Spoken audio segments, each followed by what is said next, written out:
अस्सलामुअलैकुम, मैं मोहम्मद रशीद कादरी। आप देख रहे हैं हमारा यूट्यूब और फेसबुक चैनल। शानी भाई इधर है। ये माशाल्लाह जी पैकेट ड्राइवर है।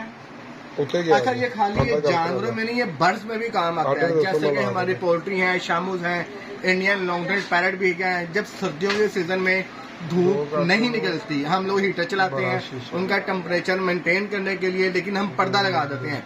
पर्दे लगाने का ये नुकसान होता है कि अमोनियम गैस का अटैक आता है। अमोनियम गैस की अमोनियम गैस की वजह से उनका बेड सूख नहीं सकता।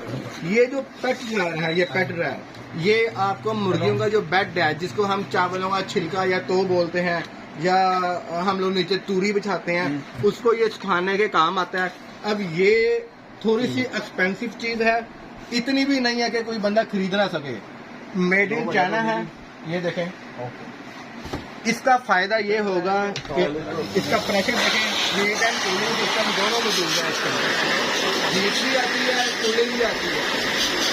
आप अपने बेड को, लब बेड का जो नीचे वाला बेड होता है, उस पर इसकी सफाई भी कर सकते हैं। और मुर्गियों के लिए केजेस के अंदर, जिनका लेयर का ब्रायलर का केजेस है, उसका नीचे जो तो होता है, जो तूरी होती है, उसको सुखाने के भी ये काम आएगा। जज़ाकल्लाह खैर। अस्सलाम वालेकुम।